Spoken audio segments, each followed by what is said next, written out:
Hey everybody, Solno Shinola here, coming to you with thoughts for the weekend for this Friday, January 4th, 2013. First Friday of the new year. Happy New Year's. Merry Christmas for those who I didn't get to say that to the last time. Start off, we always cover unemployment first, and I know that drives a couple of you guys crazy. My little Romanian friend out there. How you doing? Yeah, we saw that jobless claims on Thursday stayed right at the yearly average for 2012, 372,000. No shocker there. The numbers just don't really change too much. They stay pretty flat now. Right about 370,000 people every week filing claims for unemployment. Well, this morning we also had the release of the unemployment rate for December. And what's interesting is the rate stayed, quote-unquote, stayed at 7.8, depending on which news outlet you look at, where you look. The reason why it stayed at 7.8, even though last month it was 7.7, reported on the Friday before the election, which was a 0.2% drop, well, they went back and revised that number up. So technically, even though they rarely ever revise the unemployment rate number, they usually stick with what they've got. They had to revise it upward because the election was over and it was time to put it back to where it needed to be. So yeah, we 7.8% unemployment rates. They say we added 155,000 jobs in December. Okay, maybe that's true. It doesn't really explain things like the civilian labor force shrinking just a little bit. It actually had an increase month to month, but when you look at year over year, that's where it's really telling. Labor force year over year between December 2011 and December 2012, we've actually seen that the people not in the labor force, those who they've just thrown off the rolls, they're not going to count them anymore. This is how they help keep the numbers where they're at. We've actually seen about 2.2 million people in the last year removed from the labor force. It's not an encouraging sign when that happens. People who currently want a job has increased. It's kind of telling when you look at the data, you dig into it, and I'm referring specifically to table A16 here. It's not pretty at all. Keep on praying that the economy will pick up soon, because a lot of people are hurting out there still. Speaking about things getting improving, right? We had the fiscal cliff deal that was the big to-do all this last week, leading up to the new year, because we were about to go over the fiscal cliff, where automatic rate increases were going to go into effect, cuts in government spending. You know the routine, you know the deal. You've heard about it on the news and all the posturing going on. Well, as mostly everybody knew what happened, they would work out some kind of deal. Congress would just cave in and just follow along and do what it needs to do. It seems like the only thing they care about is keeping the stock market pumped up.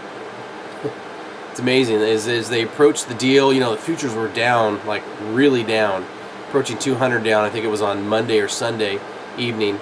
And I think that got a lot of people in Congress worried because, they're monkeying with the system and making their bets in the stock market. They finally passed an agreement. The stock market soared. You know how it went. Futures are up. That's supposed to make everybody feel better because, hey, the stock market's doing great now, right?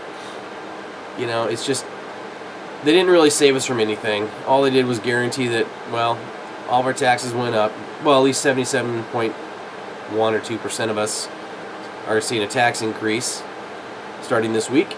For most of us, it's a 2% increase in the payroll tax. Anyway, that's coming back, so that's a 2% increase right there. It's an average of $1,400, I think, a year per American, or per working American, and not per American, per working American. But there's also some other deadlines coming up. We still have to figure out the sequestration. The automatic cuts have to be resolved before March 1st. They put that off for a while. It's just smoke and mirrors, people. They're not gonna. They'll come up with some deal. It'll avert it for a while. It'll kick the can down the road a little bit more. They talk about, we did an important thing. We're raising revenues and we're gonna cut spending. Well, yeah, they're raising revenues. They raise taxes. Do we really think they're going to actually cut spending? I mean, there's a graph, and I'll include a link to the graph in the story below under the fiscal cliff story. that shows exactly what they did, what they accomplished. It shows the deficit spending at $1.2 trillion for 2012, and then the revenue increase of the taxes of a few billion. It's like, it's not even David versus Goliath, it's Ant versus Goliath. It's a joke. It really is a joke. You know, if I understand that there's so many people that worry that cuts to government programs are going to hurt them. Nothing's going to hurt you more than the default of this country when it can't even pay its own debt. And when you all have to become slaves to some third world organization because they demand that you labor for them to be able to pay them back the trillions of dollars that were in the hole. The debt's not getting better. It's only getting worse. They're accelerating. They're going to have to raise the debt limit coming up here by February, I believe. You know, you've got Geithner whining and crying about it, which, you know, it's bad when the rats are fleeing the ship, right? Geithner's out at the end of the month. He's done with it. He's not going to do it anymore. We can talk about it forever and ever. It's just not going to get any better. The thing that angered me the most about the whole fiscal cliff, Congress, specifically both the House and the Senate, both passed legislation and rules saying that the American people would have a fair amount of time to review any bill before it was actually passed. We see that was violated right away, and not only this bill but others. We see that the Senate, when they received the bill from their working committee, they had 3 minutes. 3 minutes to read 154 pages and vote on it, which they overwhelmingly voted for it. 89 out of 100 voted for it. With 3 minutes. I can't read the 154 pages in 3 minutes, let alone understand what they're trying to say. It's so ridiculous. It's, I guess they don't even care. They're just told whatever the committee comes up with, whatever these 2 or 3 people working on this come up with, that's it. Just vote for it, yes or no. We'll tell you, listen to the leadership, be a good little lemming, follow along, and just vote with the party. Vote the way you're told to vote. I think very few of them actually vote with their principles in mind. You know, you saw some odd people voting for it, and some good ones voting against it. But interesting. The House was no better. The House has a rule in their Pledge to America document that they came up with, you know, where they were pledging to America to do these things. Well, one of those was to make sure that there was always 72 hours a bill would be posted online for everybody to read before they vote on it. Well, that sure didn't work, did it? Less than 24 hours, they passed it. You know, it was nice for the president to come back from his vacation, his taxpayer-funded lavish vacation to Hawaii, just so he could participate in the talks and the posturing that went on in Washington. Got the bill passed, and then didn't even stick around to do a ceremonial signing of the bill. No, he took off back on a jet back to go finish his little Hawaiian vacation, go do some more golf and hit the gym and the beach and, you know, do all the things that you and I can't do.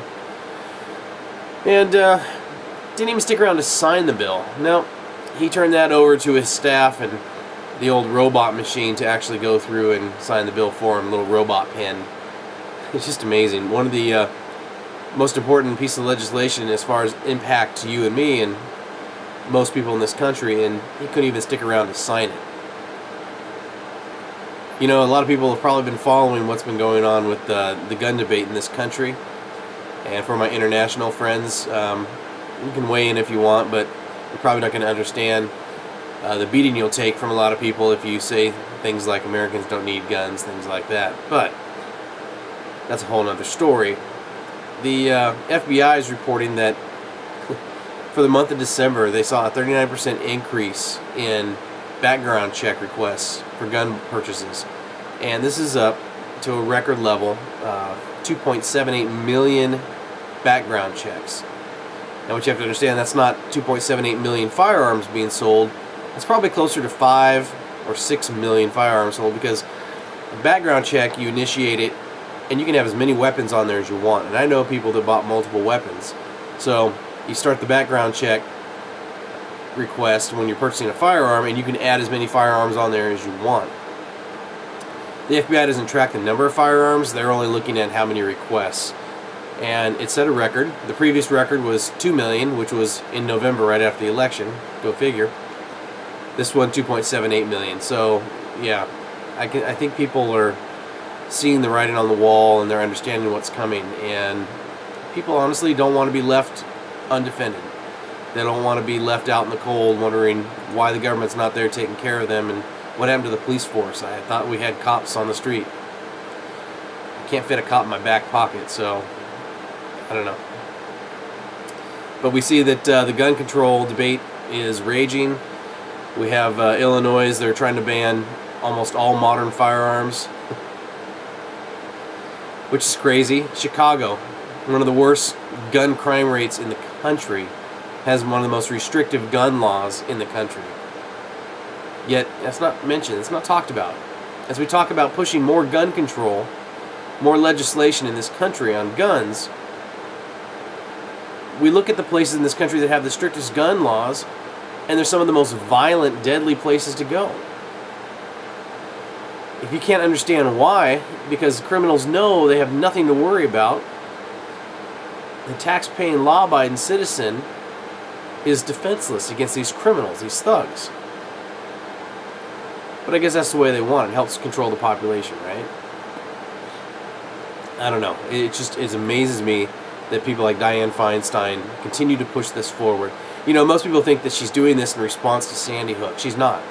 She's been working on this bill for a year now. She was actually planning to introduce it, and I believe she did bring it up to introduce it in the Senate right before the election.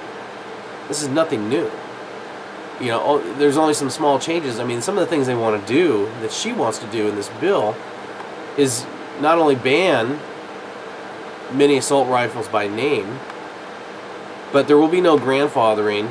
Well, there'll be grandfathering to a sense. Anyone who has a weapon must register it.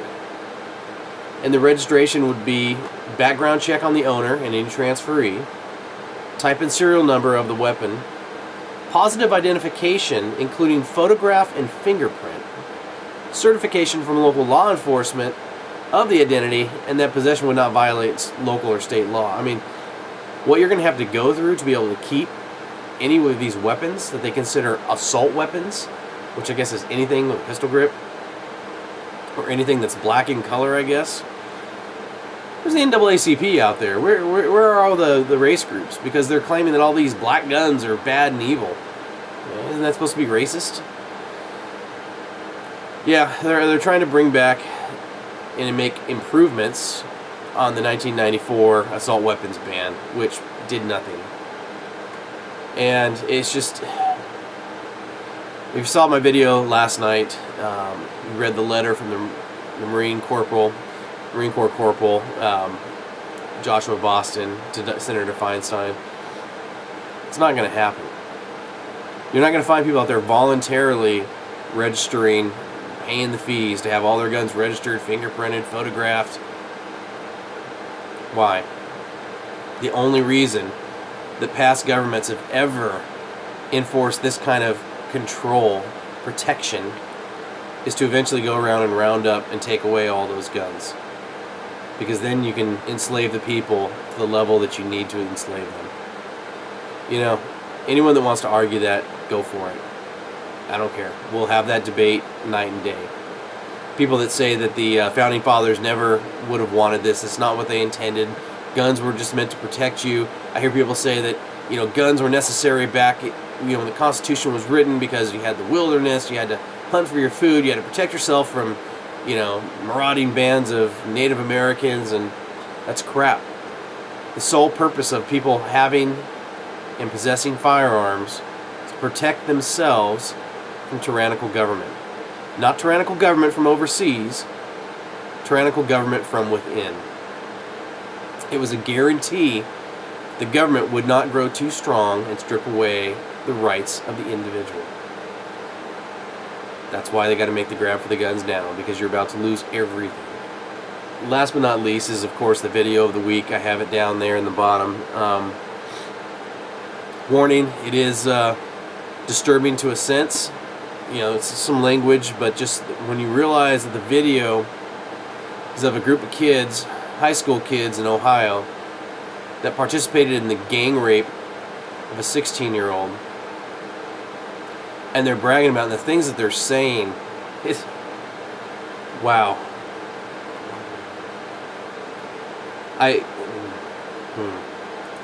It'll get your blood boiling. This is the kind of trash that is being produced in our public schools today, in our one-parent homes, in our lack of faith.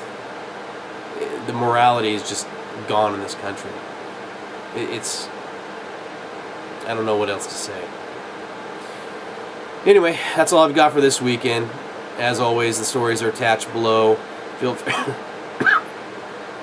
free to comment, rate, subscribe, tell me what you think. Do a video response, love those, and we'll attach them. We'll get them promoted right there. Don't worry, one way or another, whether you agree or disagree, I don't really care. We'll get it attached. You want to get your viewpoint out there. So that's all I've got. Try to enjoy the weekend, not think about this stuff too much. Y'all take care. SOS out.